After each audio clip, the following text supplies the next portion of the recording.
시편의 시인들은 하나님이 삶 속에 찾아오셔서 역사하시고 말씀하실 때는 찬양시로 응답했고, 또 하나님의 침묵을 경험할 때는 탄원시로 반응했습니다.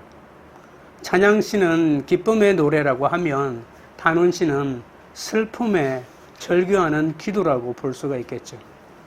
그래서 이 시편은 이 노래와 이 절규의 기도가 끊임없이 반복됩니다.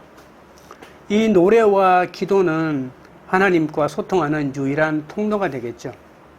우리는 찬양을 통해 하나님의 임재 안으로 들어가고, 우리는 기도를 통해서 하나님과 대화할 수 있기 때문입니다. 그래서 시편을 제대로 알면 하나님을 온전히 찬양할 수 있고 하나님께 온전히 기도할 수 있는 것이죠. 그래서 이 하나님과의 깊은 사귐을 가지려면 시편을 잘 알아야 하는 겁니다. 왜 우리가 시편을 통해서 기도하고 시편을 통해서 찬양해야 하냐면 우리가 하나님을 찬양하면서 우리가 찬양하는 그 하나님을 닮아가기 때문입니다. 우리가 기도하는 그 하나님을 닮아가기 때문인 거죠. 거룩하신 하나님을 찬양할수록 우리는 더욱 거룩해지고요. 예배는 하나님을 영화롭게 할 뿐만이 아니라 신자들을 성화의 길로 인도하는 방편이기도 합니다. 칼빈은 시편을 영혼의 해부도라고 했습니다. 인간을 알려면 인간의 해부도를 봐야 하는 것처럼 인간의 영혼을 알려면 이 시편을 제대로 알아야 한다는 그런 뜻이죠. 인간의 삶에서 일어나는 모든 고통과 기쁨과 불행과 행복과 질병과 죽음과 불의와 배신과 회개와 용서와 이 모든 것들이 이 시편 속에는 다 들어가 있는 것이죠. 그래서 하나님께 감사하기도 하고 하나님께 용서를 구하기도 하고 하나님께 우리의 신앙을 고백하기도 하는 겁니다. 오늘 살펴볼 시편 16편은 슐레시입니다. 탄원할 수밖에 없는 혹독한 고통의 시기에 이 탄원의 고통에 감정적으로 빠지지 않고 오히려 하나님에 대한 신뢰와 구원을 바라보면서 하나님을 끝없이 예배하면서 하나님 앞에 나아가는 시가 바로 슐레시라고 할 수 있는 거죠. 이 16편 슐레시를 통해서 우리가 왜 하나님을 끝없이 신뢰해야만 하는지를 살펴보도록 하겠습니다. 첫째로 하나님은 나의 복이십니다. 1절입니다. 하나님이여 나를 지켜주소서 내가 주께 피하나이다. 시인은 하나님을 의지하며 하나님께 자신을 보호해 주시기를 요청하고 있습니다. 위기에서 신앙을 고백하고 하나님께 충성을 다짐하는 것이 얼마나 중요한지 모릅니다. 고백을 잘해야만이 그 고백에 걸맞는 하나님을 만날 수 있기 때문이죠.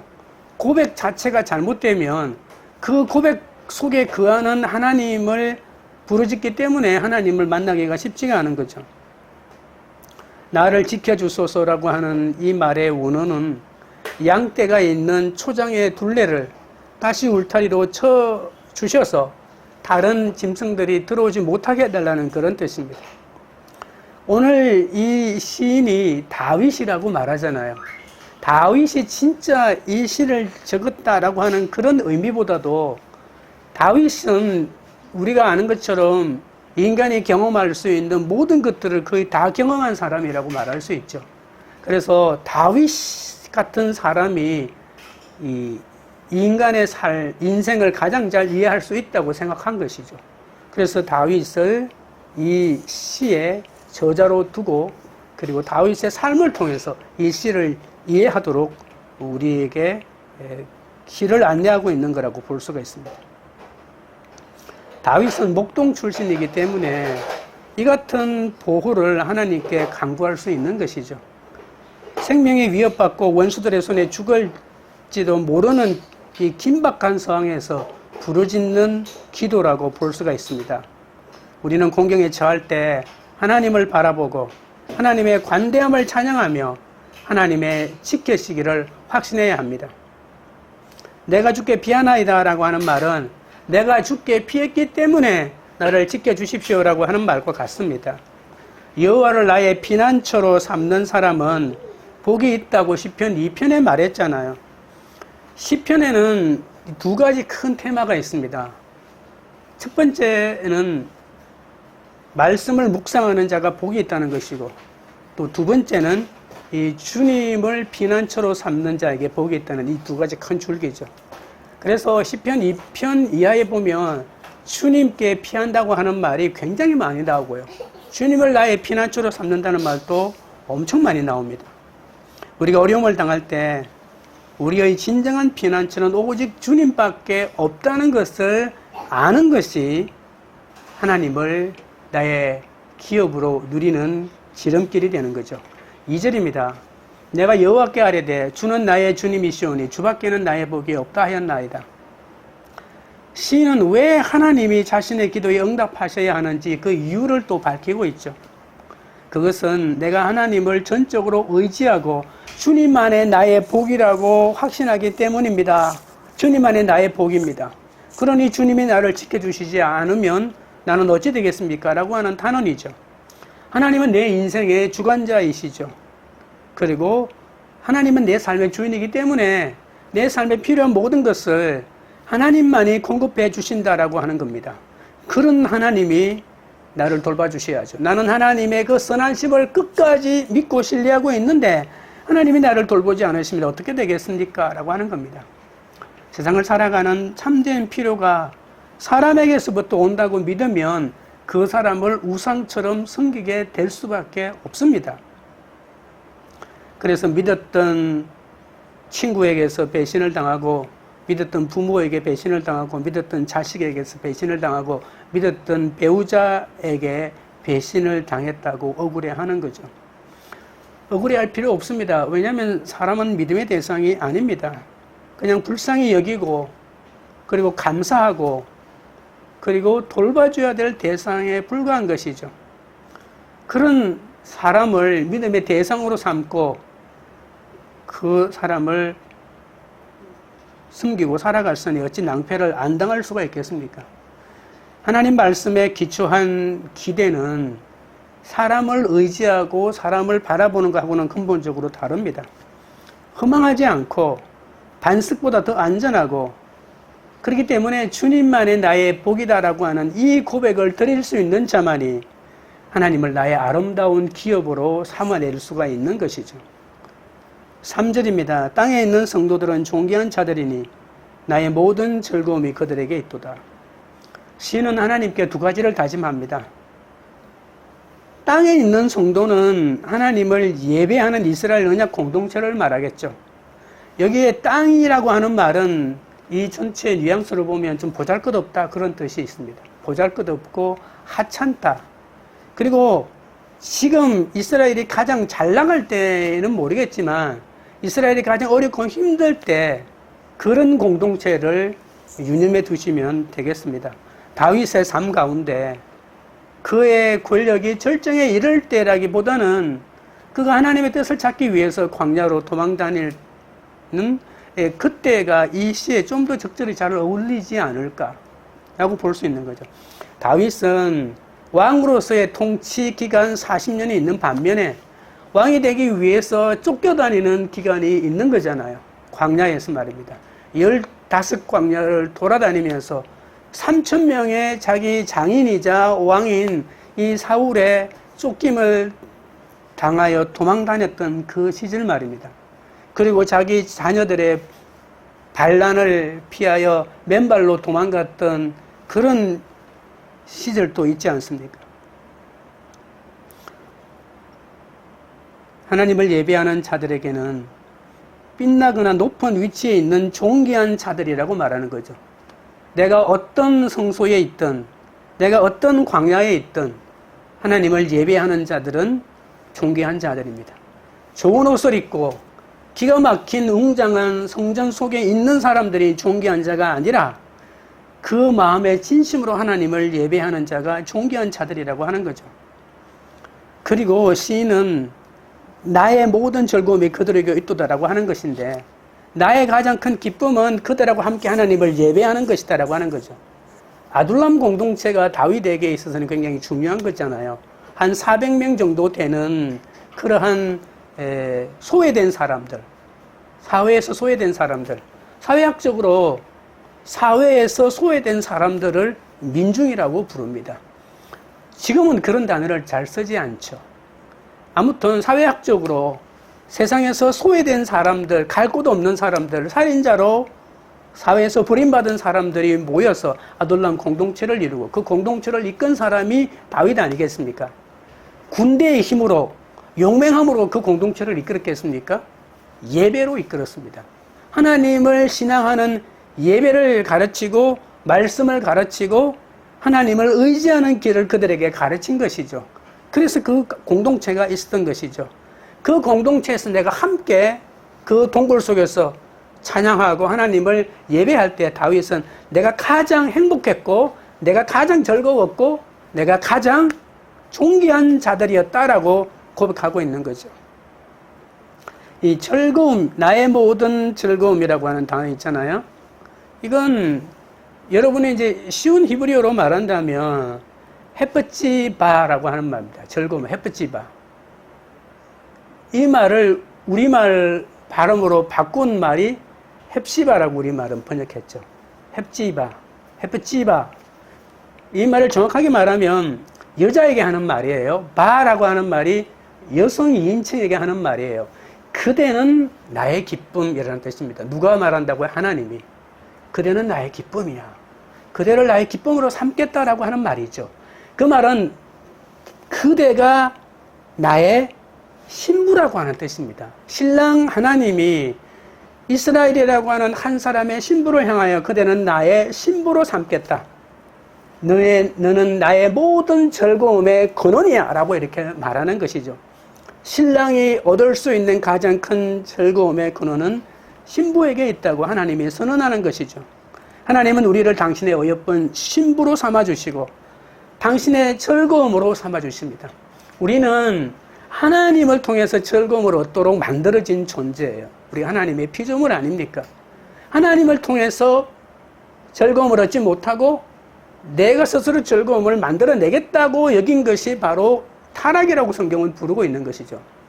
내가 선과 악을 결정하겠다라고 하는 말은 당신의 통제 아래 내가 있지 않고 벗어나겠다는 그런 뜻이잖아요. 내가 내 삶의 주관자가 되어서 내가 살아보겠다고 여기는 것이 아담과 하와의 결단이었죠. 너 그렇게 한번 살아봐. 그게 어떤 형태로 드러났습니까? 에덴에서 나가라고 하는 것이죠. 에덴은 모든 것이 부족함이 없는데 부족함 투성인 에덴에서 쫓겨나서 인간의 힘으로 살아본 결과 인간은 어떤 존재가 되었습니까? 구원이 필요한 존재. 구원이 아니면 살아있을 수 없는 존재가 됐다는 것을 비로소 깨닫게 된다는 것이죠. 하나님은 우리 한 사람 한 사람을 당신의 귀한 신부로 여겨주시고 너는 나의 신부야. 헵지바. 너는 나의 모든 즐거움이야. 그러니 너가 느낄 수 있고 깨달을 수 있는 모든 즐거움을 내가 공급해 줄 거야 라고 이렇게 말씀하고 있는 것입니다. 우리는 비록 땅에 있는 아무 보잘것없는 소외된 작은 공동체라 할지라도 하나님은 그 공동체말로 가장 존귀한 자들이라고 여기시는 거죠. 하나님은 사람을 외모로 보지 않기 때문입니다. 그들의 헌신을 귀하게 보시고 반드시 돌봐주시는 분이십니다. 4절입니다. 다른 신에게 예물을 드리는 자는 괴로움이 더할 것이라. 나는 그들이 드리는 피의 전제를 드리지 아니하며 내 입술로 그 이름도 부르지 아니하리로다. 다른 신에게 예물을 드리는 자는 우상을 숭배하는 자들이라는 것을 우리가 대번에 알 수 있겠죠. 신은 절대로 거짓 예배나 우상 숭배를 하지 않겠다고 다짐합니다. 왜냐하면 하나님만의 나의 복이라고 고백했는데 어찌 우상을 나의 신이라고 고백할 수 있겠습니까? 여러분, 이것은 마땅한 것이 아니라 우상을 섬기는 자들이 너무나도 잘 살고 있기 때문에, 우상을 섬기는 자들이 권력의 한가운데 있기 때문에, 장군 칭호를 얻고 왕의 보호 아래 승승장구하고 모든 것을 누리고 있기 때문에 그런 한가운데서 나는 다른 신에게 예물을 드리지 않겠다고 말하는 것은 쉽지 않습니다. 참된 신앙을 떠나면 우상을 숭배할 수 없다는 것을 이 시인은 너무 잘 알고 있었죠. 조금만 권력에 줄을 대거나 조금만 인맥에 손을 대어서 돈을 쓰면, 검은 돈을 쓰면 나는 이 땅에 좀 더 부유한 삶을 살 수 있다고 세상 사람들도 그렇게 살아가고 내가 판단해도 그런 것 같은데 나는 그러한 방법을 택하지 않는 것입니다. 왜냐하면 하나님만이 나의 주님이시고 하나님만이 나의 복이시기 때문입니다. 그걸 알기 때문입니다. 거짓 종교에게 재물을 드리고 재정적인 투자를 끊임없이 하는 사람들은 그거 신이 진짜 있기 때문이 아니고 없는 줄 알면서도 내가 그 신을 통해서 내가 내 이익을 얻고 내 유익을 얻고 내 재산을 불리고 한 세상 떵떵거리고 살기 때문이라고 느끼고 있기 때문입니다. 굉장히 많은 사회적인 지식인들이 우상에 들어가서 그들의 제2인자로서 협조하고 있습니다. 그들이 우상인 줄 몰라서 그렇겠습니까? 그걸 통해서 자신들의 이익을 얻기 위해서 그렇게 하고 있는 거죠. 시인은 그러니까 다윗은 우상 숭배자들의 삶을 자세히 관찰했다고 합니다. 우상을 섬기는 자들, 지금 당장 눈앞에 있는 기준으로 보면 우상을 섬기는 그 대가가 얼마나 화려한지 세상에서 권력자로 지식자로 칭호를 받고 칭송을 받고 잘 나가고 있다는 겁니다. 그들뿐만 아니라 그들 자식도 또 잘 나가고 있는데 그런데 이 시인은 좀 더 면밀하게 그들의 삶을 추적해 들어갔다는 겁니다. 그러면 4절에서 나와 있는 그들의 삶을 보니까 결국은 우상을 섬기는 자들의 괴로움이 더할 것이다. 그러죠? 괴로움이 더할 것이라. 나는 그들이 드리는 피의 전제를 드리지 않을 것이다. 라고 하지 말하잖아요.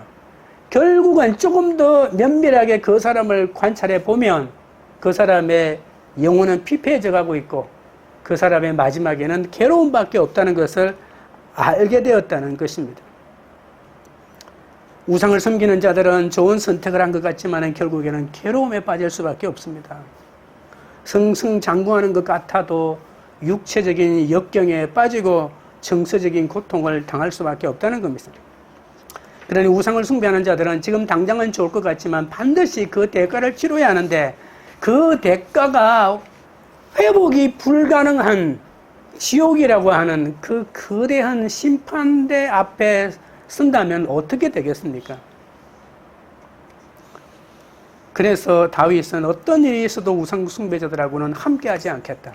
내가 저들하고는 동업하지 않겠다. 내가 저들하고는 결혼하지 않겠다. 내가 저들에게는 내 삶을 나누지 않겠다. 회사 직장 생활 하지 말라는 게 아닙니다. 여러분 우리가 음식을 사 먹을 때 시장 가서 종교가 뭡니까? 물어보는 사람은 어리석은 사람이죠. 물어볼 필요 없습니다. 그냥 싱싱하고 싸게 파는데 그냥 사 먹으면 되는 거죠. 그러나 그들하고 함께 동업을 하거나 가장 가치 있는 일을 함께 도모하거나 그런 거는 하지 말라는 겁니다. 심지어 결혼까지도 하지 말라는 그런 의미가 들어가 있는 것이죠. 전제라고 하는 것은 우상에게 제사를 드릴 때 술을 부어주거나 뭐 그런 행위잖아요. 그래서 그들을 예배하지 않겠다 그런 뜻입니다. 그리고 여기에서는 우상의 이름도 입 밖에 내지 않겠다라고 말합니다. 여호와 하나님 외에 그 어떤 신도 어떤 주권자도 인정하지 않겠다는 말이겠죠. 그러기에 오직 자신을 보호해달라고. 나는 세상에 어떤 신도 인정하지 않고 오직 하나님만 바라보고 있으니 하나님이 나를 외면하시면 안 됩니다. 라고 고백하면서 하나님의 이름을 담대하게 부르고 있는 겁니다. 둘째로 아름다운 나의 기업은 하나님만이 나의 산업이심을 알아야 합니다. 5절입니다. 여호와는 나의 산업과 나의 잔의 소득이시니 나의 분깃을 지키시나이다. 시인은 여호와를 찬양하는데 첫 번째로 하나님은 나의 산업이시다. 다른 말로 나에게 할당된 유일한 기업이시다. 라고 이렇게 말합니다. 기업과 산업이라고 하는 말은 부모님이 상속으로 물려주신 재산이라는 뜻이고 그리고 그 재산을 통해서 내 생계를 계속 이어가고 내 자식을 키우는 그런 걸 말하겠죠. 대부분 옛날 사람들은 뭐 공장이 없기 때문에 땅, 뭐 과수원 뭐 이런 것과 연관되어 있을 것입니다.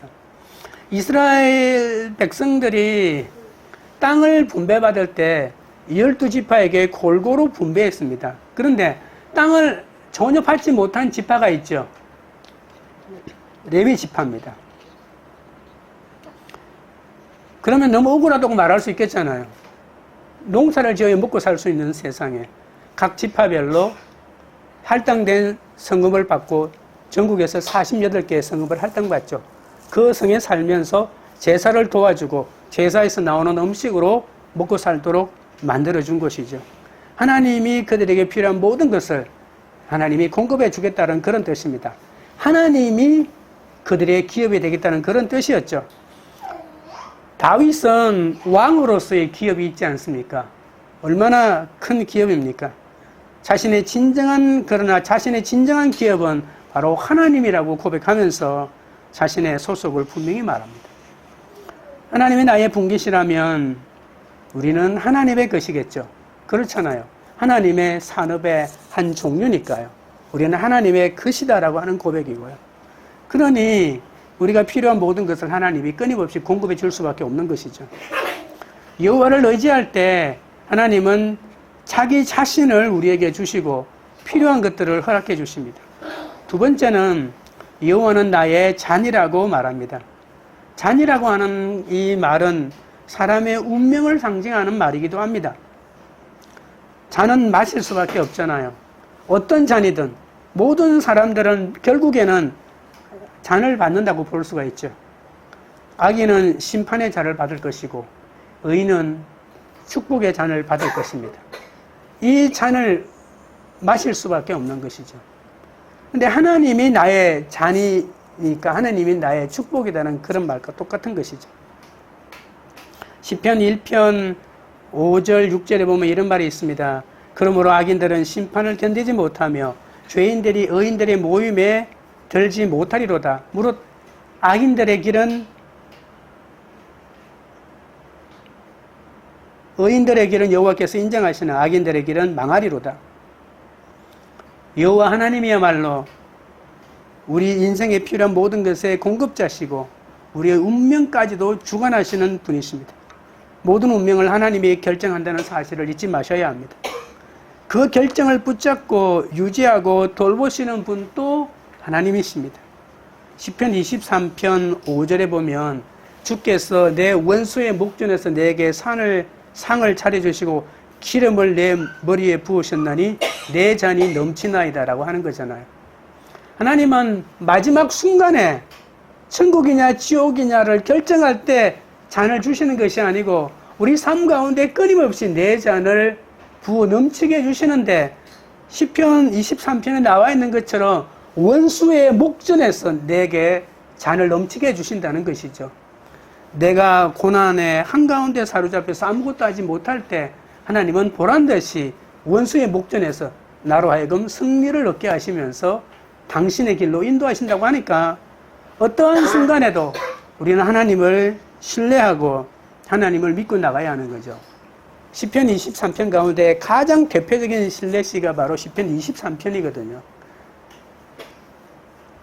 여러분, 감사시와 신뢰시의 차이는 뭐냐면 감사시는 어떤 내 고통과 어려움들을 구체적으로 해결해 주었을 때 그때 하나님께 드리는 기도가 감사시입니다. 그러나 지금은 신뢰시라고 하는 것은 해결된 게 아무것도 없습니다. 고통의 한가운데 사망의 엄침한 골짜기로 한가운데 걸어가고 있지만 그럼에도 불구하고 하나님 앞에 끊임없이 내 신뢰를 드리고 보내고 있는 것이 바로 신뢰시라고 하는 거죠. 그래서 기도 중에 그리고 시 중에 가장 최고봉은 바로 이 신뢰시라고 할 수가 있는 거죠. 삶의 방향은 바뀐 것이 아무것도 없지만 하나님이 내 잔을 넘치게 해줄 것을 믿고 신뢰하고 주님을 따라가는 겁니다. 6절입니다. 6절 7절입니다. 내게 줄로 재어진 구역은 아름다운 곳에 있으며 나의 기업이 실로 아름답도다. 나를 훈계하신 여호와를 송축할지라 밤마다 내 양심이 나를 개운하도다. 이 구역이라고 하는 말은 청량에 사용되는 끈이라고 하는 겁니다.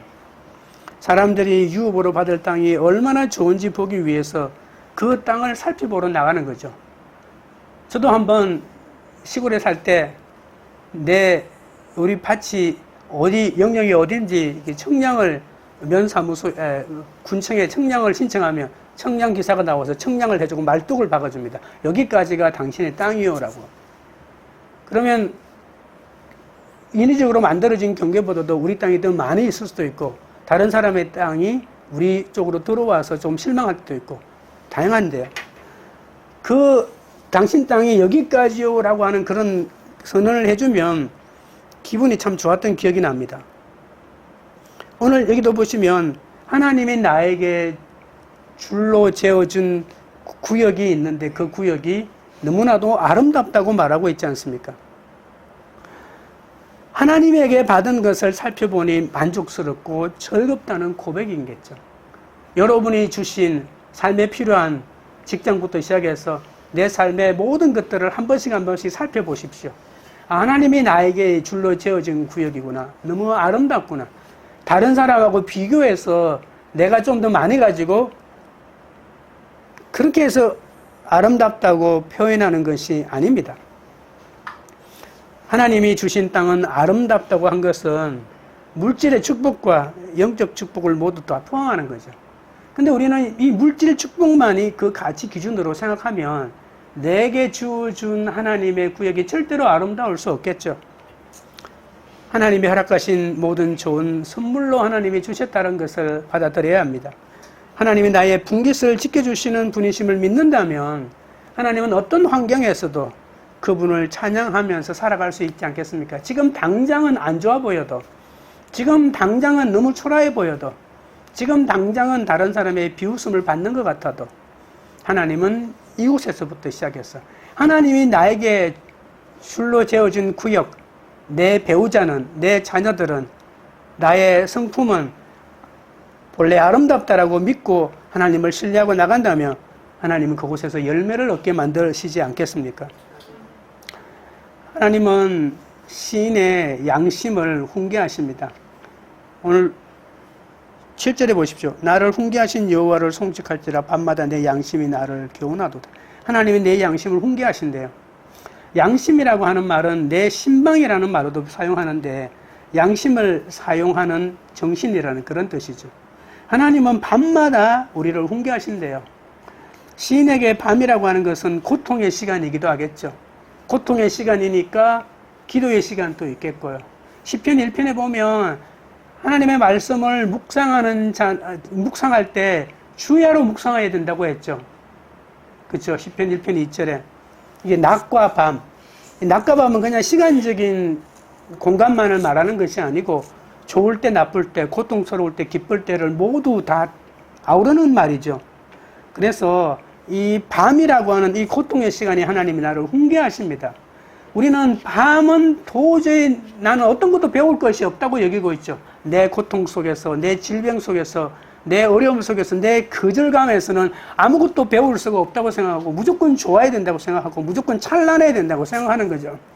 저번에 한번 이런 말을 한 적은 있지만 여러분 정말 멀리 보기 위해서는 밤이어야 합니다. 캄캄해야 합니다. 낮에 아무리 하늘로 높이 올라간들 얼마나 멀리 볼 수 있겠습니까? 서울의 가장 높은 곳에 올라가면 그냥 많이 보인다는 표현이 인천 앞바다 보인다 아닙니까? 제가 부산에 쪽에 살 때도 부산 영두산 공원에 올라가면 일본 서시마섬이 보인다 이 정도입니다.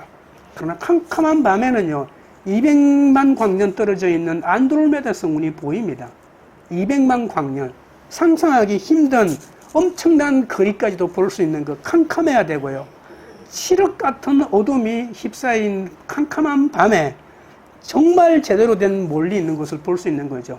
고통의 한순간에 아무것도 보이지 않는 그 순간에 우리는 하나님을 볼 수 있는 눈이 열리는 거죠. 저는 이런 걸 깨달았습니다. 하나님을 보려면 이게 특수한 렌즈를 껴야 돼요. 특수한 렌즈를 껴야만 하나님이 보이거든요. 그 렌즈를 어디서 구할 수 있을까요? 저는 한번 이런 고민을 하다가 그 렌즈가 뭔지 제가 찾아냈어요. 그 렌즈는 바로 눈물입니다. 눈에 고통 속에서 기도하다가 눈물이 맺히잖아요. 그 눈물이라고 하는 게 렌즈가 돼가지고 그걸 렌즈를 통해서 하나님을 보면 하나님이 보인다는 거죠. 보이지 않는 하나님을 고통 가운데서 하나님에게 기도하는 그 눈물을 통해서 하나님을 볼 수 있게 되는 것이죠. 이런 고난의 한가운데에서 하나님을 우리를 훈계하신다는 것이죠. 그러니 지금 고난의 한가운데로 걸어가고 계신 분들 하나님의 훈계하고 계시니 얼마나 기쁘고 행복한 순간인지 모릅니다. 좌절하지 마시고 끝까지 하나님을 의지하십시오. 그 고난의 밤 속에서 하나님에게 기도하고 하나님의 말씀을 묵상하십시오. 시편 23편 4절에 내가 사망의 음침한 꼴짜기로 다닐지라도 해를 두려워하지 않을 것은 주께서 나와 함께 하심이라. 주의 지팡이와 막대기 나를 안위하시나이다. 여러분, 이 하나님을 못 보면 나는 사망의 음침한 꼴짜기를 지나가고 있는 거예요. 사망의 음침한 꼴짜기. 호랑이가 나타나고 늑대가 나타나고 여우가 나타나는 그 너무나도 음침한 죽음의 꼴짜기를 내가 지나가고 있는 거예요. 근데 하나님을 발견하면 하나님의 품에 안겨서 내가 거기 지나가고 있는 거예요. 난 하나님의 품에 있는 거예요. 난 하나님의 품 속에서 마치 한 살 배기 어린아이처럼 하나님의 들어누워서 하나님의 눈을 보면서 그 길 지나가고 있는 거예요. 그러니까 세상의 눈을 뜨며 세상의 눈만 바라보며 육신의 눈만 가지고 있으면 사망의 음침한 꼴짝이라고 발부둥을 치지만, 그러나 하나님을 볼 수 있으면 나는 지금 하나님의 품에 안겨 주의 지팡이와 막대기가 나를 안위하시나이다 라고 하는 그 하나님의 안위를 받고 있다는 그 순간인 것이죠.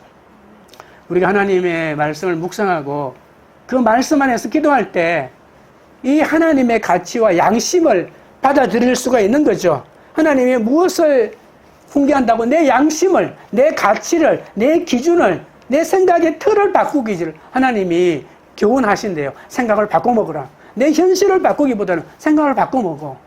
생각을 고쳐먹어. 이렇게 생각해야 돼. 생각의 틀을 바꾸고 하나님을 바라보게 만들어 주시는 것이죠. 사람들은 하나님을 믿을 때 자기 삶을 하나님께 내어드린다고 여기지만 하나님이 먼저 우리의 구주가 되셔서 우리의 필요한 모든 것을 먼저 주셨어요. 하나님, 나 하나님 위해서 이렇게 헌신합니다. 이렇게 헌금합니다라고 하지만 그 이전에 하나님이 훨씬 이전에 당신의 독생자자 예수 그리스도를 십자가 위에 주셔서 당신의 모든 것을 우리를 위해 먼저 주신 하나님의 그 행동이 먼저 있는 거예요. 그런데 하나님이 당신의 독생자자 예수님을 주셨는데 우리에게 필요한 몇 가지를 안 주시겠습니까? 하나님이 우리에게 다이아몬드를 주었는데 우리가 하나님 그 다이아몬드 그 사고 있는 그 상자 그 가방 그것도 제 주시면 안 될까요? 하나님이 안 주겠습니까? 그 속에 들어가 있는 엄청난 다이아몬드를 주었는데 그 다이아몬드를 포장해 왔던 그 신문지 조각을 안 주겠습니까? 비록 고난 가운데 있을지라도 하나님이 내게 줄로 재어주신 구역에서 주의 흠결을 잘 받아나갈 때 너무나도 아름다운 구역으로 변해간다는 거죠. 다른 사람 보기에도 그렇고 내가 보기에도 그렇고 내게 주신 구역이 별로 신통찮으면 내가 내 양심이 하나님의 훈계를 받을 때구나. 내 눈에 눈물의 렌즈를 통해서 하나님을 볼 수 있도록 하나님이 만들어주신 때구나. 그 안경을 끼는 순간에 사망의 음침한 꼴짜기가 아니고 모든 것이 하나님의 품이 된다는 사실이죠. 8절입니다. 내가 여호와를 항상 내 앞에 모시며 그가 나의 오른쪽에 계심으로 내가 흔들리지 아니하리로다. 시인은 자신의 미래를 확신합니다. 나에게 위기가 올 거야. 그러나 위기가 와도 위기에 처할수록 나를 안전하게 지켜주시는 하나님이 계심을 내가 고백할 거야. 그렇게 말하는 거죠. 2절부터 7절까지 원리를 가지고 9절에서 11절의 위기에 내가 직접 적용할 거야 라고 말하고 있는 거죠. 2절부터 7절까지 그 원리를 깨달았다면 이제 내 삶 가운데 오는 고난의 순간순간마다 적용해 나가야 되는 거죠. 하나님을 내 앞에 모신다. 항상 하나님을 내 앞에 모신다고 하는 것은 하나님을 앞장세우라고 하는 거예요. 하나님의 이름을 먼저 부르고 하나님에게 먼저 기도하고 하나님의 말씀을 먼저 찾아가는 겁니다. 그게 하나님을 내 앞에 앞세우는 거예요. 내 앞에 항상 하나님을 먼저 모시기 바랍니다. 하나님을 내 앞에 항상 먼저 모시는 자에게 하나님이 지켜주지 않겠습니까? 하나님 일어나십시오 라고 말합니다. 이스라엘 백성이 광야 행진할 때 이스라엘 백성이 텐트를 걷고 행진할 때 이스라엘 백성이 외치는 구호가 있습니다. 야훼여 일어나소서 라고 합니다. 야훼가 일어나서 앞서 가신다는 거죠. 모든 앞서 가시면서 모든 적군들을 물리치고 광야에 길을 내시는 분이라는 거죠. 그리고 그가 나의 오른쪽에 계신다. 내 오른쪽에 계셔서 나를 항상 지키시고 나를 돌보시니까 내가 흔들리지 않겠다. 흔들리지 않겠다고 하는 말은 시편에서 굉장히 중요한 표현이거든요.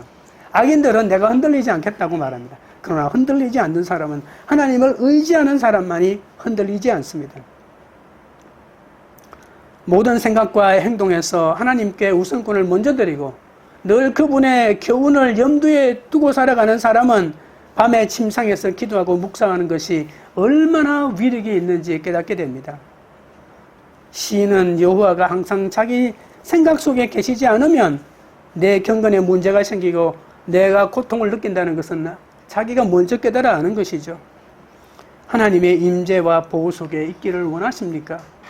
전쟁터에 나가는 전사들은 왼쪽 팔로 방패를 들고 오른손으로 싸움하죠. 그냥 특수한 왼손잡이가 있지 않는 순간에 거의 다 왼손으로는 방패를 들고 오른손으로는 칼을 휘두르는 거죠. 하나님이 우리의 방패가 되십니다. 시편 3편에 그런 말이 있지 않습니까? 하나님이 나의 방패가 되신다.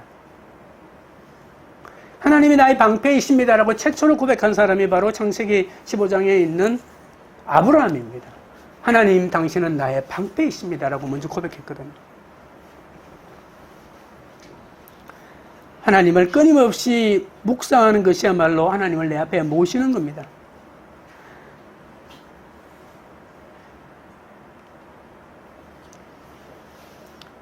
하나님이 지키시는 오른쪽은 어떤 대적도 해를 끼치지 못합니다.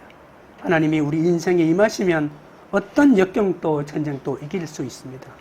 셋째로 하나님은 생명의 길을 보이십니다. 9절 10절입니다.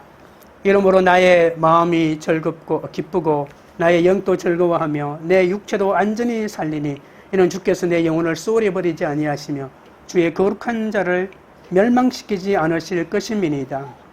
하나님을 신뢰함으로 자기 생명과 안전을 그의 보호하심에 위탁하는 자는 평안을 누리고 즐겁고 유쾌한 삶을 누리게 된다는 말입니다. 하나님의 보호하심이 우리에게 있기 때문에 이런 고백을 할 수 있는 거죠. 하나님의 지키심을 깨닫게 되면 기쁨이 얼마나 충만한지 찬양이 절로 나온다고 합니다.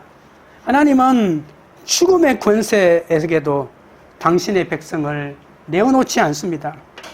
시인도 때로는 버림받는 듯한 느낌을 얼마나 많이 받았겠습니까? 그것이 만약에 다윗이라고 했을 때 부인에게 배신당하고 장인에게 배신당하고 자식들에게 배신당하고 얼마나 많은 배신의 화신, 그 배신의 화신이 바로 이 다윗이라고 말할 수 있지 않겠습니까?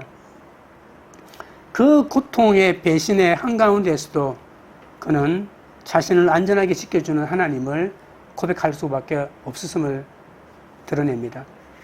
지금 또 비록 버리시지만 가장 위급한 순간에, 그러니까 가장 위급한 순간은 죽음의 순간 아니겠습니까? 죽음의 순간에 하나님이 자신을 지킬 것을 확신하지 않습니까? 하나님이 이런 지혜도 주십니다. 그냥 하나님이 너 미치광이 흉내를 내. 그래서 미치광이 흉내를 내면서 침을 질질 흘리면서 그래서 그 죽음의 위기에서 벗어난 적도 있지 않습니까? 가장 위급한 순간인 하나님이 지켜주십니다. 내 영혼을 소홀히 버리지 아니하신다는 말은 부활에 대한 믿음 아닐까요? 물론 구약 성경에서는 부활이 거의 없지만 주의 거룩한 자를 멸망시키지 않으신다라고 하는 말은 죽이지 않는다는 말보다는 죽이시더라도 다시 회복시키신다. 하나님의 거룩한 자는 절대로 부패되지 않는다. 그거 아니겠습니까? 소울은 무덤이라는 말인데요. 웅덩이라고도 부르기도 합니다. 소울 안이 바로 땅 속에 있는 감옥이라는 그런 뜻도 있거든요. 지옥이라고 하는 말이 바로 그거잖아요. 한자로 보면. 땅 속에 있는 감옥이라는 뜻입니다. 소울이라고 하는 개념도 땅 속에 있는 지하 감옥이라는 그런 뜻입니다. 그 죽은 모든 사람이 이 소울로 내려간다는 거죠. 죽음의 영역은 인간이 절대로 도망칠 수 없다는 것이기도 합니다. 무조건 죽으면 거기로 내려가야 됩니다. 죽은 사람은 모두 무덤가에 들어가 부패하고 썩어질 수밖에 없죠. 너는 흙이니 흙으로 돌아가라. 이것이 바로 인간의, 저주받은 인간에 대한 하나님의 준엄한 선고 아니겠습니까? 하나님은 절대로 이 시인을 무덤에 버리지 않겠다라고 이렇게 오늘 말씀하고 계십니다.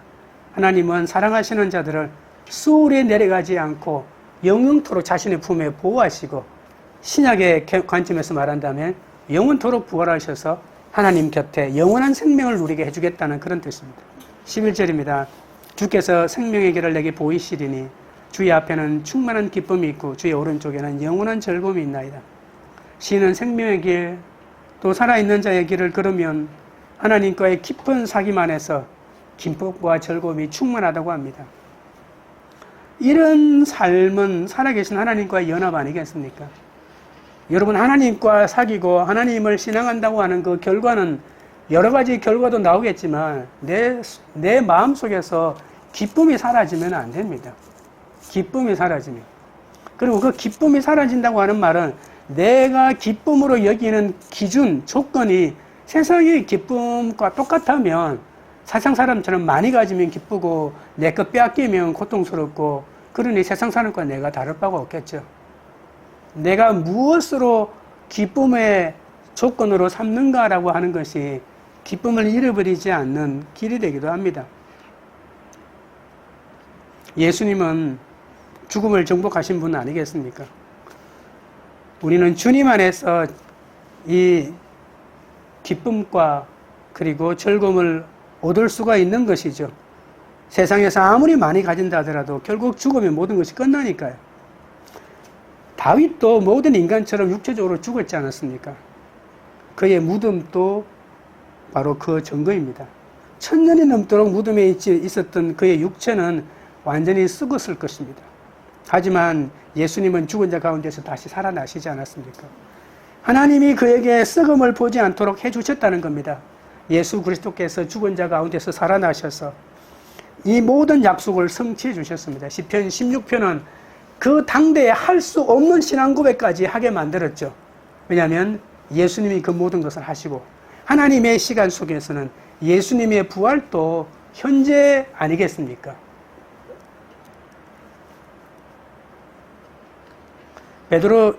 베드로는 사도행전 2장 25절 28절에서 이 시편 16편을 인용하면서 오순절 성령 강림을 통해서 성령이 임하자 다윗이 자신의 육체가 아니라 바로 예수 그리스도에 관해서 말한 것이라고까지 밝히고 있거든요. 그래서 이 시편 16편의 진짜 관점은 예수님의 부활의 관점, 성령 강림의 관점으로 볼 때 정확하게 드러나는 것이죠.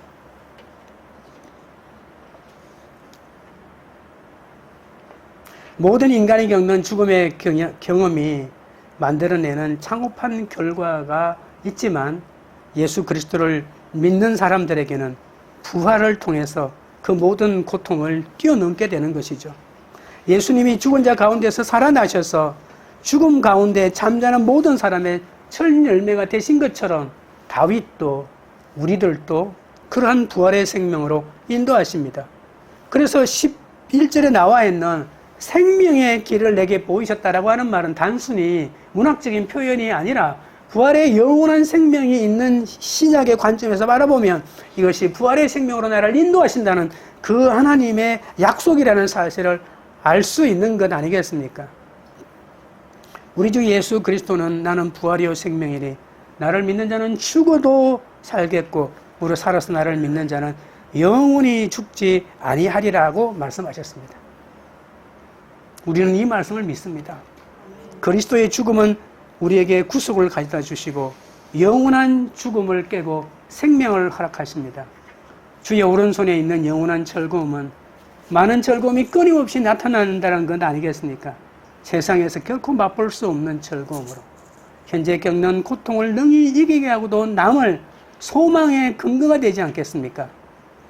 로마서 8장 18절에 현재의 고난은 장차 우리에게 나타날 영광과 좋게 비교할 수 없도다라고 말씀하셨습니다. 우리 모두는 우리의 지금의 고난과 비교할 수 없는 영원한 영광을 마주할 수밖에 없는 하나님의 은혜 가운데 있는 자라는 것을 잊지 마시기 바랍니다. 말씀을 맺겠습니다. 하나님께서 나의 아름다운 기업인 것은 하나님이 나의 복이시기 때문입니다. 하나님께서 나의 아름다운 기업인 것은 하나님이 나의 산업이기 때문입니다. 하나님께서 나의 아름다운 기업인 것은 하나님의 생명의 길을 보이시기 때문입니다. 우리 다 같이 찬양 드리고 기도하도록 하겠습니다.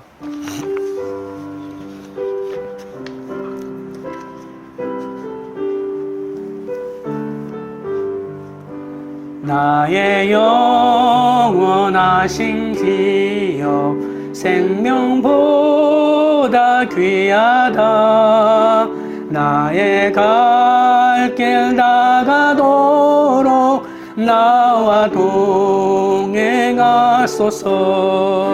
주께로 가까이 주께로 가오니 나의 갈 길 다가도록 나와 동행하소서.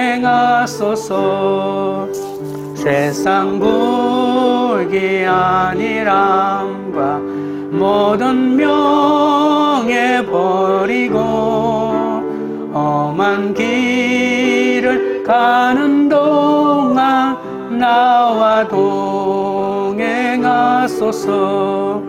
주께로 가까이 주께로 가오니 나의 갈 길 다가도록 나와 동행하소서.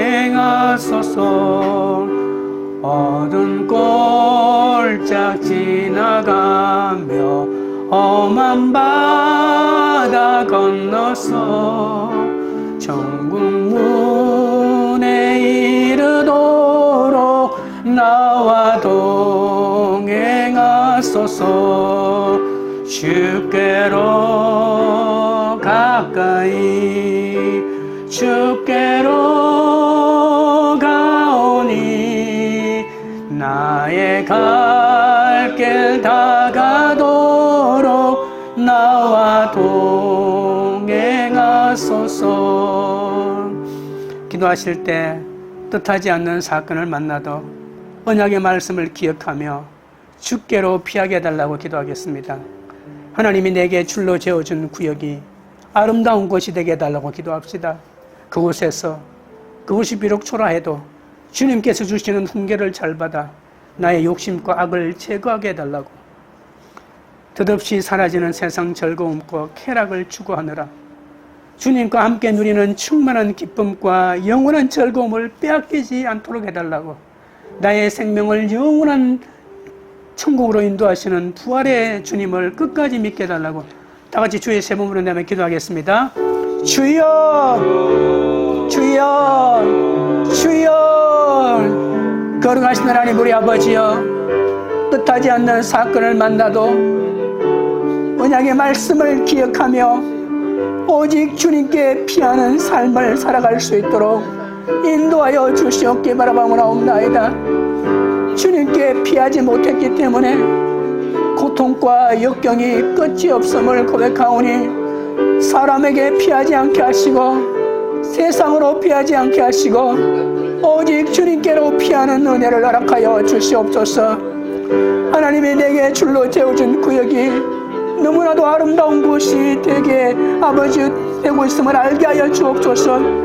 육신의 눈으로 아름답지 않다, 육신의 눈으로는 크지 않다고 온갖 불평을 다 해내고 있지만 하나님은 그곳에서 내 양심을 훈계하셔서 나의 욕심과 악을 제거하셔서 아버지여 하나님을 바라볼 수 있는 렌즈를 주셔서 그 하나님이 줄로 재어준 구역이 얼마나 아름다운 곳인지 깨닫게 하시니 고맙고 감사합니다.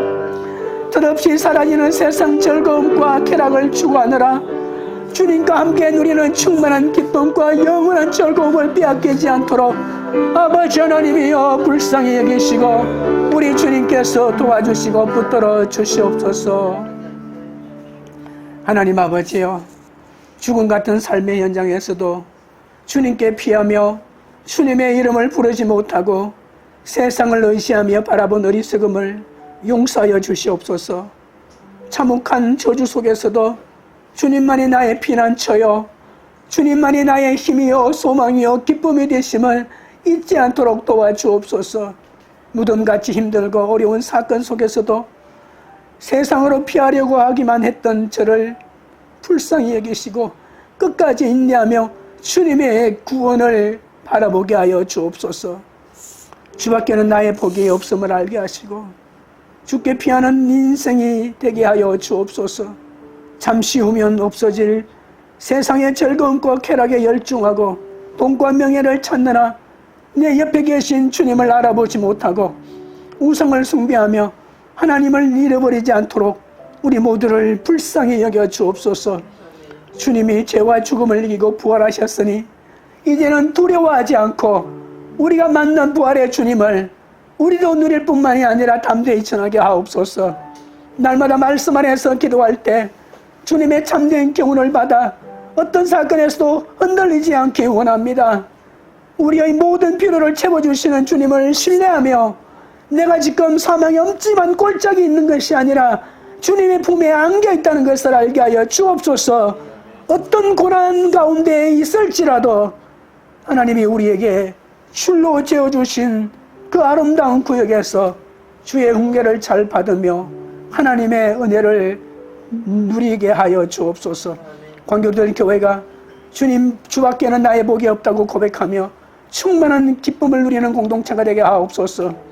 세상에서 절대 맛볼 수 없는 즐거움으로 현재 겪는 고난을 능히 이기는 소망의 공동체가 되게 하옵소서. 각자의 고난의 삶에서 신이 옆에서 이름을 불러주시는 주님의 음성을 듣고 끝없이 주님에게 달려가는 그런 공동체가 되도록 역사하여 주시옵소서. 예수님의 이름으로 기도하옵나이다. 아멘.